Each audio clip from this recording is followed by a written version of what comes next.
So today I'm going to talk about my database of the nutrient content of Australian feed ingredients. So firstly, I'd like to say a big thank you to AgriFutures Chicken Meat for funding this project. So the aim of this project was to compile Australian and global data to create a database of commonly used feed ingredients within the Australian chicken meat industry. That was only the first part of the project. The second part was then to go further and evaluate the variation within feed ingredients for both Australian and global specifications, and importantly, identify areas for further study. So why is this variability important? Why are we bothering to have a look at the variation within our data? So this is an example that I like to share, and it shows a simulation of the non-phytate phosphorus content within diets formulated to 0.45% non-phytate P. So basically, when we formulate a diet, we're adding up the variability in our nutrients from all of our different ingredient sources. So when we formulate a diet, we're going to have a probability curve showing the probability that we're going to achieve that nutrient minimum. So we can see on this slide that with the red line in the middle, we have a 50% chance of attaining our 0.45% non-phytate P level that we wanted. And of course, we've got a fairly decent chance that we might get a value a little bit under or a little bit over. But what I'm really curious about is what happens if we get a value in the lower end or in the higher end. What is the likelihood of getting something like that, and what could that mean to industry? So that sort of brings me to a Poultry Hub project that I've been looking at the impact of variability on our formulations. So I had a look at crude protein in this experiment because protein is the most expensive part of the diet. So I found that within a standard Australian withdrawal diet formulated to 192 grams per kilogram crude protein, there's actually a 10% probability that your crude protein could fall below 182 grams per kilogram, and it may even fall as low as 162 grams per kilogram crude protein. And this was based off the variability in the crude protein of Australian feed ingredients that I got from my AgriFutures database. So this could reduce your gross margins from $1.42 per bird per cycle all the way down to 53 cents per bird per cycle, which overall means a $26,700 loss in gross margin from just one cycle of 30,000 broilers, meaning a reduction in profits of 63%. So this is certainly important for industry.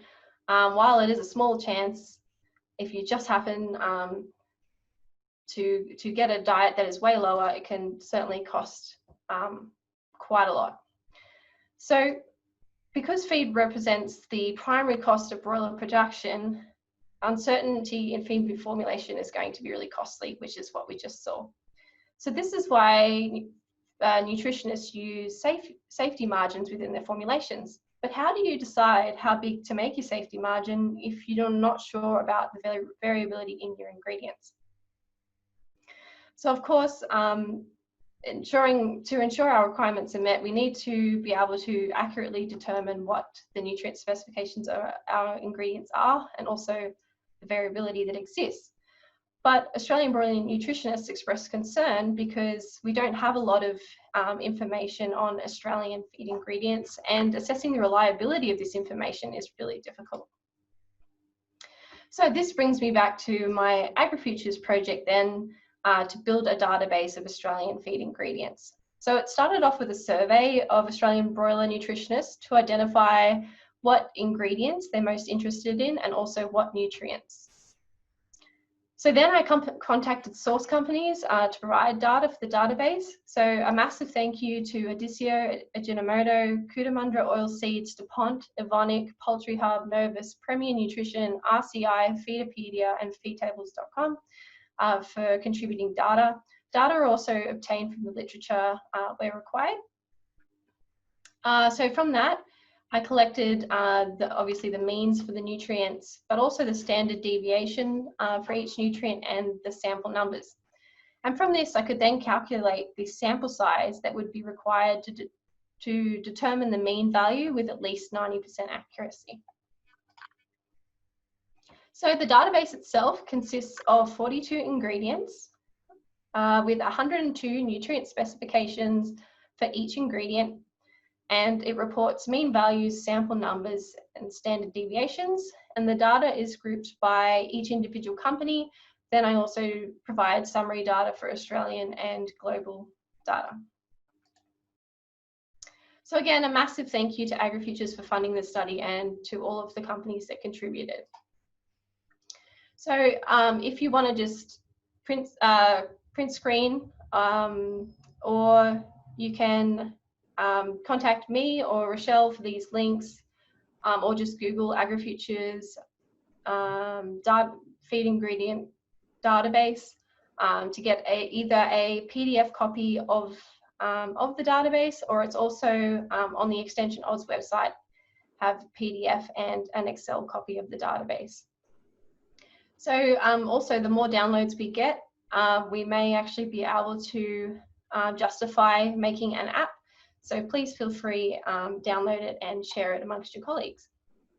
So essentially, this is just some screenshots from within the database just to show you what it looks like. So we've got the different companies and their mean values for, say, in this example, soybean meal on the left, and all the different nutrients.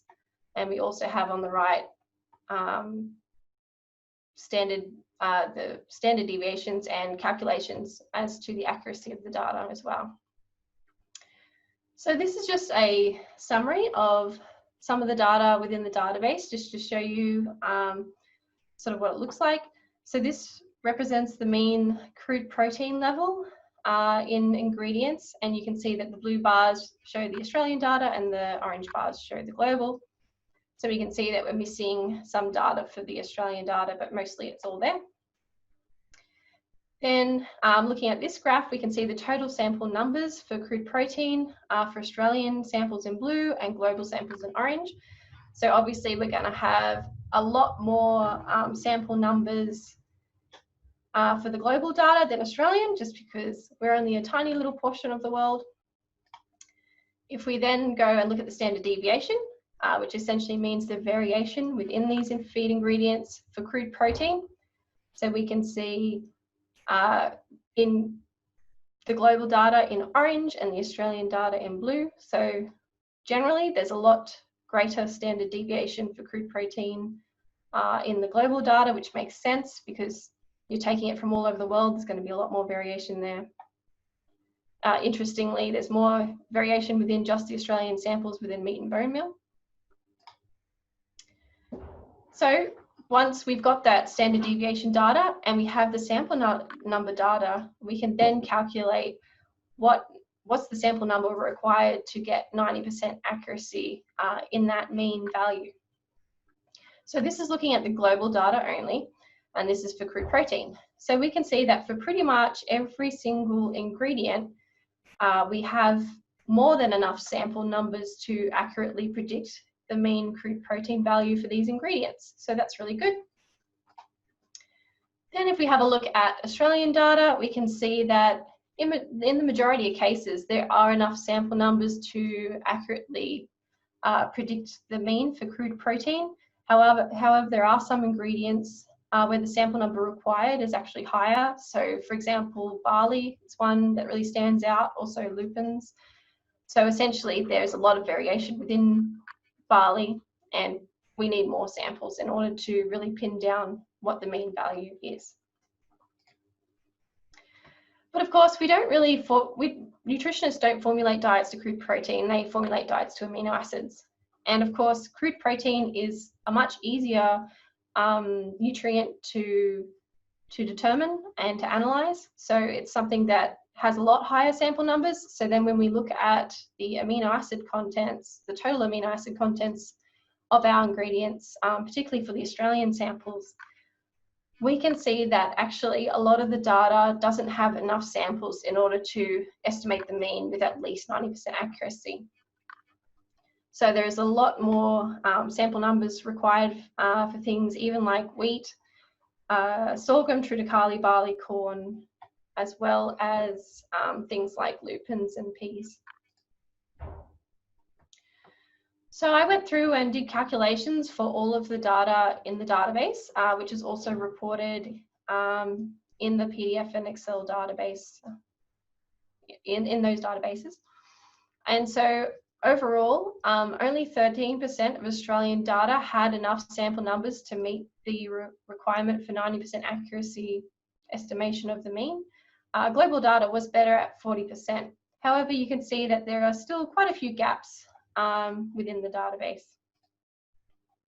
So overall, we definitely have some excellent data, some really good Australian data, but we do need some more Australian specific samples because there are those gaps that we saw. So with the data, the standard deviation sample numbers and sampling methods are not always reported. So in particular, the standard deviations and sample numbers, for a lot of the ingredients, I couldn't get a really accurate reading on the number of samples that we need or that are missing, simply because not all databases reported these values. So they're really important. So once we have the standard deviations, we can really see the spread of our data and what kind of variation we're dealing with, and even build that into our formulations. And also improving sampling methods would also really help to reduce variation, and importantly, reporting the sampling methods used for databases as well. So thank you very much for listening to my talk, and I look forward to answering any questions.